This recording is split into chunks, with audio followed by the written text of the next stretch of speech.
Welcome to my next Stranger Things Season 2 episode review video. Before I get into that, though, pretty important, if you aren't caught up to the point where I am at rewatching or watching Stranger Things, or you're just not entirely sure, then you definitely need to take the initiative and pay attention to the episode's title, which of course I'll mention, as well as put in the description. If that happens to be the case, if you're not caught up, it would be my recommendation that you don't watch this detailed review any further to avoid any potential spoilers. And full disclosure, thus far, I've seen every single episode that's been released of Stranger Things. Obviously, looking forward to the fifth and final season of Stranger Things, which I'm hearing is going to come out in November, although that has yet to be confirmed. And I'm guessing once it does come out, they'll stop it after 5 episodes or whatever and go into 2026. But I'm a big fan of the show. I want to rewatch it and let it resonate in preparation for Season 5 of Stranger Things. And it also is one of my favorite TV shows of all time. Where it specifically ranks, I don't know quite where it ranks. It's definitely in the top 20. It's possible that it's in the top 10. With this rewatch, it'll help me determine where it actually places. But with all that said, this will be Stranger Things, Season 2, Episode 3. The title of this episode is called The Pollywog. And this will be my review reaction recap after just finishing watching the episode. Dustin stashes the thing he found in the garbage can in the trap of his Ghostbusters costume, sneaking it past his mom into his bedroom. He drops the thing into his turtle tank, revealing a small, round, amphibious creature with no facial features save for a mouth, which he names D'Artagnan, or Dart for short. He feeds it 3 Musketeers, that's a healthy meal for the thing, and finds that it avoids the tank's heat lamp. Now, Dustin falls asleep reading about reptiles, and Dart shudders in his tank before letting out an unearthly hiss. Eleven is found by Hopper when she searches his lockbox for food. That's the flashback, so we know why 11 is with Hopper. And in the present day, she forgives him for his absence on Halloween when he makes her a breakfast with Eggos and candy. 11 wants to see Mike, having concluded from his most recent call that he needs her help, or he needs her. Hopper swears she will see him soon, but 11 reminds him that he has often promised her that, with no results. She smashes a plate across his chest with her powers and storms off to her room. Dustin stops at the library and checks out several books on reptiles, even though he has a bunch of stuff checked out. Bob drives Will to school and mentions him staying up late. He tells Will a childhood story of him being terrified of a clown at a local carnival and having it appear in his dreams for months, but it went away when he stood up to it. Lucas tells Max a fictionalized version of what happened to Will Byers in '83. Scott Clark, the teacher, tells his students the story of Phineas Gage, a man who had a tamping rod shot through his brain and survived, but his personality changed severely. Dustin comes in late and orders the boys and Max to meet him in the AV room at lunch, and Dart is shown rattling around in his Ghostbusters trap. Callahan and Powell show Hopper their marked locations of the rot spreading throughout the town's rural areas, and Hopper identifies the specific area it comes from. Restless, 11 considers trying to contact Mike again, but decides against it. She remembers Hopper first bringing her into the cabin, which belonged to his grandfather and is mainly used for storage. Over a period of time, the two fix up the cabin to be livable, set up the Morse code radio, and rig it with tripwire. And then in the present time, 11 violates all 3 of Hopper's set rules about her safety and leaves the cabin. Billy taunts Steve Harrington as they play basketball before Nancy pulls Steve aside. He recounts the things she said to him on Halloween, and when she is unable to tell him she loves him, he tells her that, "I think you're bullshit," and leaves. Dustin shows the group Dart, unsure if he's even a reptile. Will recognizes it by the noises as the creature from the Upside Down. And then over lunch, Bob mentions to Joyce that his video camera had slight dings on it and noticed Will being harassed on Halloween when he watched the tape. He admires Joyce's willingness to defend her son when she reacts with anger, and then Hopper shows Dr. Sam Owens the patterns he charted stemming from Hawkins National Laboratory.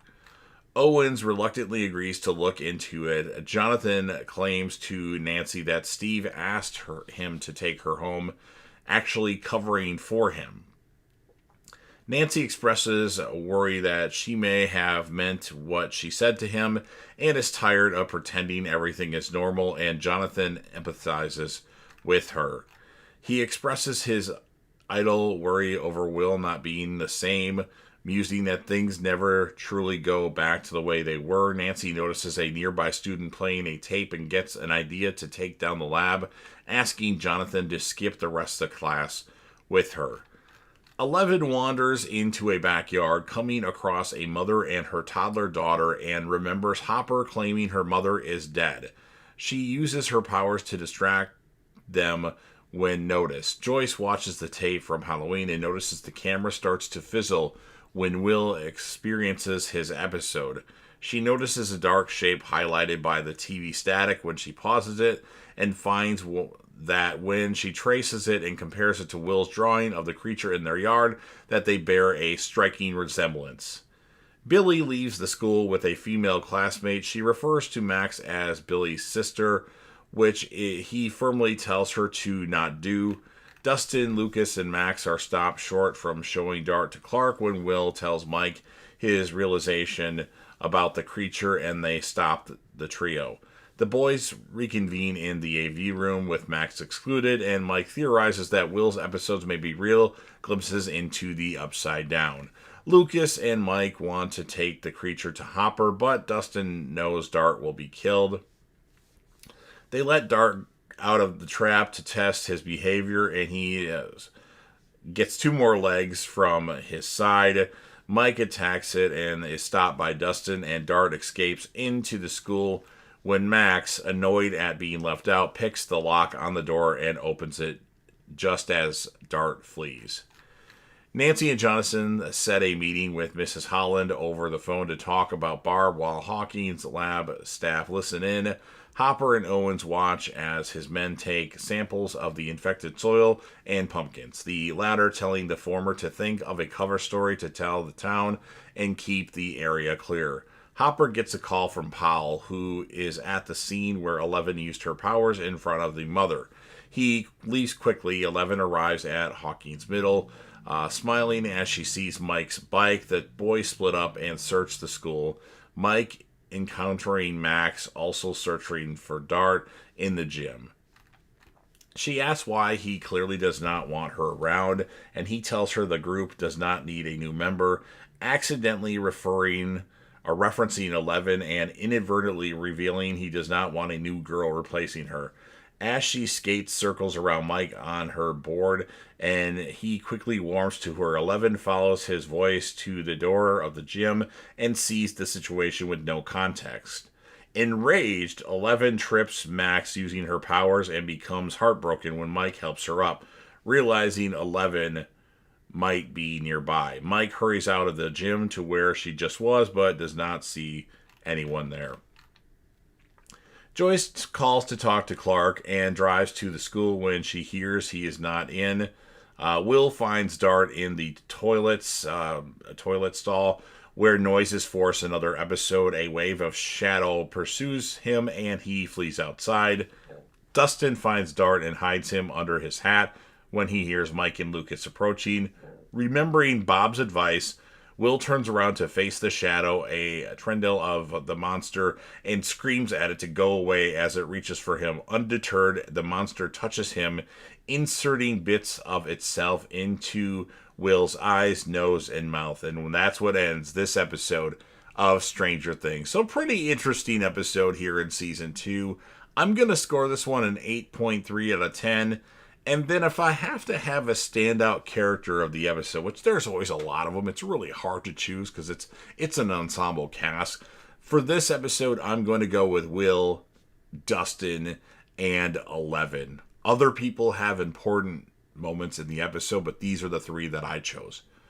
I could be completely wrong. It's completely up to you. Your opinion on who's the character of the episode or the standout character is very subjective. It's what you want, so just know that. So you've heard everything that I have to say about this episode of Stranger Things. If you're a fan of Stranger Things and you want to help me out with the YouTube algorithm, please make sure that you Hulk smash that like button. Otherwise, you might end up in the upside down.